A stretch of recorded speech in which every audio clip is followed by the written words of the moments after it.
Hey, welcome back to another dispatch from Hollie McKay.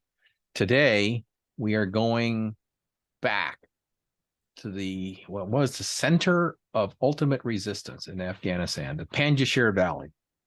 And Hollie was just there and actually walked around the Panjshir Valley and found silence.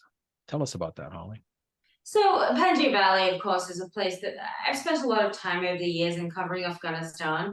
It's a sort of this very storied area, really, because it played such a pivotal role in fighting off the Soviet invasion from 1979 through to 89. And it was really, Panjshir was the center of that. Also, during the Taliban rule in the 90s, it was the only province in Afghanistan which never actually fell to the Taliban. Panjshiris, who were pretty much entirely Tajik, whereas the Taliban is primarily Pashtun. So the Panjshiris were really able to hold Panjshir and not allow Taliban to control it, the only place. And then, of course, when 9/11 happened, it was sort of one of the first places that the United States military went into, and they really relied on the Northern Alliance to sort of pretty much topple the Taliban government very, very quickly. So it has a lot of military mythology, sort of, if you will. And then last year, when the Taliban took control of Afghanistan, it was the last place to have fallen. And for several weeks, they sort of held out. There was a lot of speculation as had it fallen, had it not. At the time, I did go in early September and sort of reported that it was very clear to me that the Taliban controlled all 8 districts of Panjshir, which of course was not a story that I think the West and a lot of the supporters wanted to hear. I remember getting a lot of backlash for that. How dare you say this, da da da da, when, I was one of the only few journalists actually on the ground as opposed to being behind a keyboard. But that was sort of the reality, and that was made fairly clear, I think, when other journalists visited in the consequent weeks. So anyway, on this trip, I felt that it was also important to go back and really see what was happening in Panjshir, because there are sort of a lot of reports about resistance, primarily led by the NRF, the National Resistance Front. And a lot of question is how strong or how sort of legitimate is this rebellion? And I think they're really important questions, especially when the US is involved, or when there is a big push to have Western governments involved in sort of arming or funding or supporting these opposition groups, how much of it is really viable. And certainly I've heard reports of the NRF being in Badakhshan and being in other parts of the country, but sort of Panjshir is supposed to be, I guess, their headquarters, if you will. But certainly what I found in mind you, I went very far off the beaten path, so I certainly didn't sort of stay in the sort of main thoroughfare through to the 8 districts. I went to a lot of these villages. I went to Dara district. I went to places where they were really reported as the epicenter of this fighting. And, I have to say, and honestly, in speaking to many, many villages and from my own sort of experience in walking and wandering around, I didn't see anything that leads me to think there was any sort of large scale resistance left.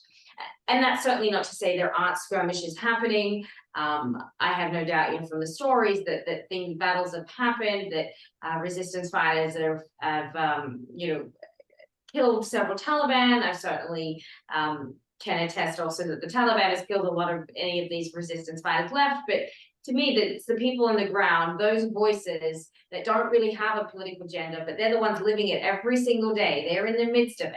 They're not hiding behind a keyboard. They're not speaking from a Western country. Those voices are the ones that matter. And so all I can do as a journalist is report on what I see and report on what these people, again, who are living amongst it with no agenda, have to tell me. Yeah. So I read the article and the vignettes that you always do on what these people tell you. And it was very interesting in that the drumbeat of the vignettes is these are people going through the shock of having the entire area's war go silent after generations of conflict for them. And that I got the sense that what you found was this real odd feeling of vacuum. Is that accurate? I think people just, these are villages, these are poor people. They're willing to sort of take money from whoever is going to pay for their agriculture, their farming, their potatoes. They're just needing to survive. And so, really, the consensus I think that I got from them in large part was there is a big fear from the Taliban. People would tell me stories about the Taliban taking people out of their homes and demanding they give up ammunition. Others, one boy I talked to, his father was just killed, and he was accused of being resistance and taken to what he claimed was a prison that was a school. Many people said, the resistance used to be here. But really, in the past few weeks and months, a lot of what was left is being rounded up and it doesn't really exist anymore.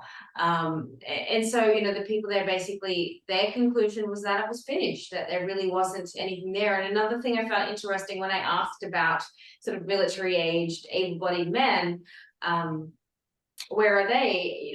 These villagers would say that there's nobody left. They've all left. So it brings me to the question of who is there to do the fighting if these villagers are telling me that these young men have all left. And certainly, I saw a lot of older men, I saw a lot of sort of boys, teenagers, but even in my experience, I certainly didn't see a sort of a huge amount of young men that you would be expecting to sort of lead the fight in all of this. So that brings some concerns over what exactly the rebellion is, and certainly the Taliban just have a huge presence in Panjshir.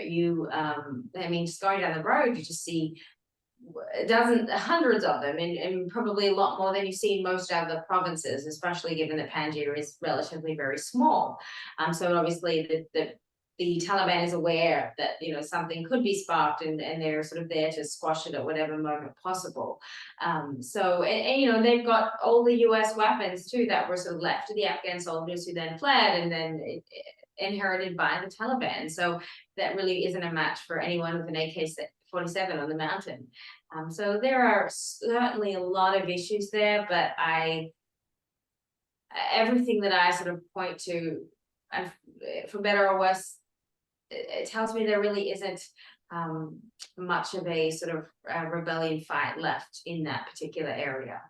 Yeah. So the other thing that you pointed out is that from the point of view of you say there's a lot of Taliban there, but that over the past year, it's not just the Taliban that are part of this military force now, that over the past years also, because people need to make money and get paid and eat and take care of their families, that former members of the Afghan military have rejoined the ranks and are now integrated into this force that is running the country. And so the possibilities for any sort of minor resistance to succeed against that kind of a combined force seem rather bleak. Yeah, to be honest, I don't see any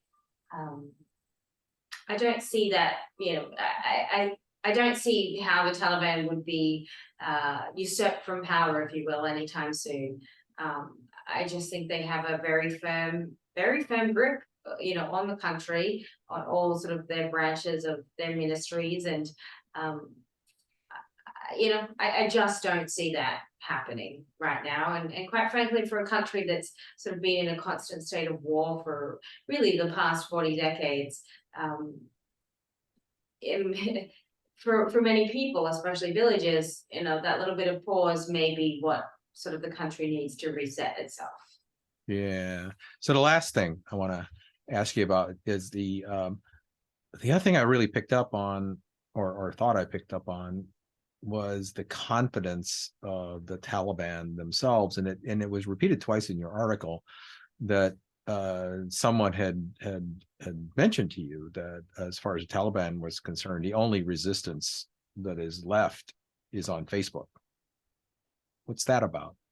I think and you hear that multiple times, but I think the resistance forces, and they have a large social media presence, if you will, and so the Taliban sort of sees it as people kind of saying a lot and doing a lot behind a keyboard and online, as opposed to anything very physical.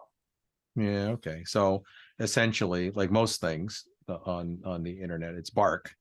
But your visit to the Panjshir Valley this time basically says there really isn't much bite left in what's behind the noise, and not even the men of the right age to constitute And that's something. not a popular, my assessment's certainly not going to be popular. I'm sure I'll get another bevy of backlash and hatred and tell me I'm working for the Taliban and all sorts of nonsense like last time, but that is the reality. That is all I can do, is report what I see and hear, and what Panjshiris themselves, who are actually living in it, not in a second country, are telling me. So their voices matter. You know what?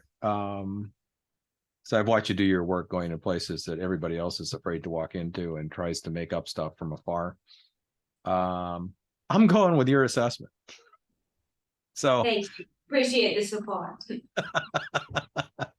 no, you've been right too many times over the years to for me to discount that type, and it is a rigorous assessment. You're very good at doing it on the ground, and looking at things and reporting back on exactly what they are, and thank you for that. So with that, the update on what happened to the infamous never give up mujahideen has kind of gotten to the point that it looks like the Taliban, Punjab, are at this point the ones firmly in charge. Thanks, Holly, and look forward to the next one.